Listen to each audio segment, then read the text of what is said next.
Hai semua, Assalamualaikum dan selamat pagi diucapkan kepada semua rakan-rakan dalam grup support Pandan Hotel. Okey, hari ini 12 bulan Januari tahun 2021. Okey, kita dah melepasi tahun 2020 yang sungguh mencengkam. Okey, pada waktu kita bayangkan tahun 2020 ada kereta terbang. Okey, kita diduga dengan pandemik COVID-19. Okay, sekarang dah masuk tahun 2021, pandemik COVID-19 masih lagi tak menunjukkan rasa belas kasihan dia. Okay, jadi saya buat video ni sebenarnya ada perkara yang saya nak kongsikan, terutamanya kepada poin yang nombor 3 tu lah. Okay, poin pertama dan kedua tu, itu adalah kita punya penerimaan terhadap situasi yang berlaku. Okay, sebelum tu minta maaf dengan latar belakang saya ni. Itu adalah baju yang memang tak sempat nak dikeringkan. Batu pahat hujan lebat dah beberapa hari ni. Okey, tapi kawasan saya alhamdulillah air tak naik lah sebab kawasan tinggi sikit. Mana kawasan rendah tu satu lagi dugaan yang mereka kena terima selain daripada COVID. Air naik, banjir, rumah orang cakap dinaiki air kan. Okey, jadi saya sambung kepada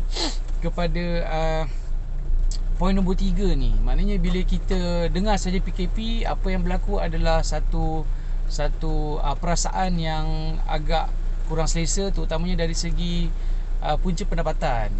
Okey, punca pendapatan ni sebenarnya bagi orang yang tidak terkesan, bagi mereka yang contohnya mempunyai gaji tetap, apa jadi pun mereka tetap dapat gaji, mereka tidak akan dapat merasa susahnya dan betapa peritnya kaum keluarga lain yang bergaji hari, bergaji minggu ataupun tidak mempunyai pendapatan yang tetap. Okay, saya pernah mengalami masalah ni dulu. Kalau siapa yang kenal saya, mereka mesti tahu macam mana kehidupan saya yang dulu, turun naik macam mana. Saya rasa kita semua pernah berada dalam situasi yang sama. Saya pernah bergantung harap kepada upah untuk mencuci tilam, upah untuk mencuci kapet, upah untuk mencuci cushion kereta. Okay, saya bekerja bagai nak rak untuk mendapatkan upah dan juga kos minyak sekali di dalamnya pada harga RM50. Tolak duit minyak, tolak upah, tolak barang-barang alat-alat cucian, sabun, semua tu berapa saja upahnya. Saksi yang melihat saya keadaan sebegitu adalah isteri saya. Sebab pada waktu saya susah, saya tak tunjukkan kepada siapa, hanya pada isteri sahaja, kerana saya tahu rumah tangga saya dibina atas dua insan ni lah, saya dan isteri saya. Jadi bila COVID datang ni, dia mengimbau kembali perasaan saya pada waktu dulu. Dan saya rasa saya dapat menyelami perasaan kawan-kawan dan juga ahli keluarga yang lain di dalam grup ni. Jadi bila saya berada dalam situasi tu, saya cuba bangkit. Okay, saya nak anda semua cuba bangkit juga macam saya dulu. Okay, terutamanya dari segi apa yang saya tulis tadi adalah pilihan yang bijak. Okay, pilihan yang bijak ni pada saya pada waktu kita sekarang ni duduk di rumah dengan anak-anak tak sekolah lah, maknanya anak ada di rumah. Yang sekolah hanyalah pada mereka yang mengambil SPM saja kalau tak silap saya. Okay, jadi pada mereka yang ada anak-anak kecil, suri rumah tak bekerja dan suami pula bergantung harap kepada upah. Kan kadang-kadang masih lagi dapat gaji, tapi syarikat memberikan gaji separuh daripada biasa. Separuh tu pun walaupun ada, tapi agak tidak mencukupi sebenarnya. Jadi bila saya katakan pilihan yang bijak ni, saya nak anda semua duduk sekejap berfikir, apakah yang ada pada kita, kelebihan yang ada pada kita yang kita boleh keluarkan, yang kita boleh cuba untuk diniagakan, yang kita boleh jadikan dia sebagai satu batu loncatan untuk menampung kehidupan harian. Ni yang kita kena faham sebenarnya. Ramai daripada kita, okay, ini saya cerita bagi mereka yang menghadapi masalah dari segi kewangan tau. Bagi mereka yang tak menghadapi masalah kewangan, gaji suami isteri sedap, so mungkin tak akan terkesan lah. Tapi saya berterima kasih kepada rakan-rakan yang suka bersedekah kepada rakan-rakan lain. Okay, jadi kita sebenarnya kadang-kadang tak tahu dekat mana kebolehan kita. Ini berlaku pada saya juga sebenarnya. Jadi untuk mereka yang tidak tahu kelebihan yang ada pada diri sendiri, cuba selam balik, duduk sekejap, cuba ingat balik apa yang pernah diberi oleh rakan-rakan kita dalam bentuk respon. Okey, respon kawan-kawan kita ni sebenarnya adalah satu kunci untuk kita teroka dengan lebih jauh lagi potensi diri kita. Contohnya, ni contoh saja saya ambil benda yang paling mudah untuk dibuat di rumah, iaitu masakan. Okey, katakanlah selama ni kita ni memang suka makan masakan orang, tapi kita tak perasan bila kawan-kawan datang rumah, bila jiran-jiran dapat lauk daripada kita, bila kita tukar lauk dengan mereka, mereka sangat suka cakap, "Jah, kau punya sambal goreng ni sedap lah." Contoh. Okey, lepas tu ada pula kawan-kawan lain yang bila datang kat rumah kita, kita hidangkan dengan contohnya lemak cili api daging. "Mah, kau punya lemak cili api daging ni sedap sangat lah, Mah. Aku makan kat kedai pun tak macam ni." Cuba dapatkan balik respon-respon macam ni untuk kita nilaikan semula. Kadang-kadang kita tak tahu sambal goreng kita memang sedap di kawasan tu. Di kawasan persekitaran kita ni sambal goreng kita memang sedap, tapi kita cuma niatkan tak apalah untuk suami dan anak-anak. Saya rasa ini masanya untuk kita bangkit, untuk kita beri peluang kepada diri kita, cuba niagakan apa yang kita ada dalam bentuk produk. Ini produk tau, maknanya dari segi servis lain. Sebab kalau hari ini anda baru nak mulakan menjadi seorang penjual insurans, penjual takaful, saya tak rasa sesuai. Sebab pada waktu PKP ni semua aktiviti seminar, latihan semua tak dibenarkan. Maknanya bagi mereka yang berada di dalam 6 negeri utama untuk PKP ni, nak menghadiri exam untuk menjadi seorang penjual insurans atau penjual takaful pun tak boleh dah tak boleh. Jadi apa yang ada adalah sumber yang ada di rumah tu je. Di rumah sebenarnya. Kita ni cerita pasal di rumah. Di luar rumah kita ada beberapa essential industri yang dibenarkan buka. Jadi yang lain semua tutup. Jadi kita kena fikir apa yang kita boleh godak daripada rumah kita supaya dijadikan sebagai satu sumber pendapatan. Pada saya paling senang adalah makanan. Masa PKP pertama dulu, even saya di rumah pun, saya order juga makanan daripada luar. Sebab kita tahu ada setempat yang kita tak berapa mahir untuk masak makanan tu. Jadi bagaimana untuk menjual makanan yang kita rasa sedap di kawasan kita? Saya nyatakan di kawasan kita ni sebab makanan yang senang dijual bila kita boleh hantar terus. Kan? So, apakah langkah utama yang kita nak buat bila kita nak menjual makanan di sekitar kawasan rumah kita? Pertama sekali tentulah bahan mentah. Bahan mentah ni confirm lah kita kena pergi pasar, mungkin kena beli tempe, kena beli ikan bilis, kena beli apalah semua, daging ke apa kan. Tapi lepas masak tu macam mana kita nak pasarkan?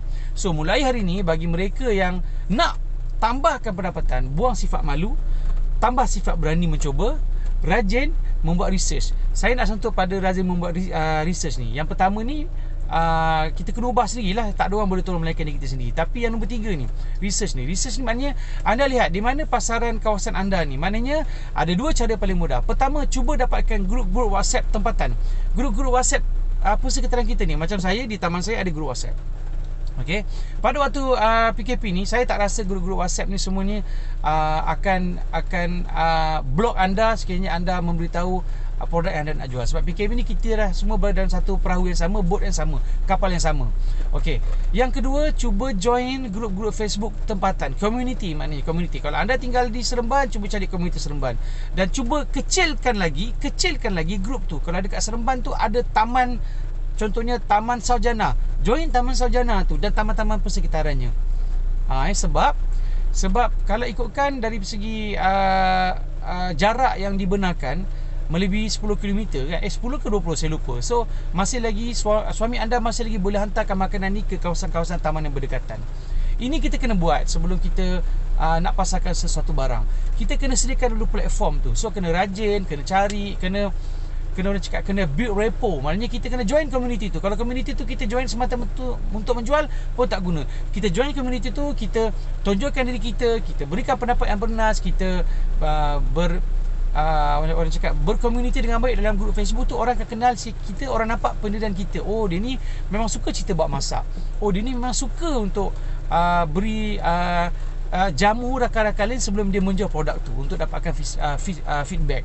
Jadi kalau kita ni terror dalam sesuatu masakan, so kita mungkin bila grup tu kita dah mula kenal, dah ada orang yang mungkin selesa dengan kita. So kita boleh offer, saya ingin cari 5 orang untuk mendapatkan free sample untuk menu terbaru saya.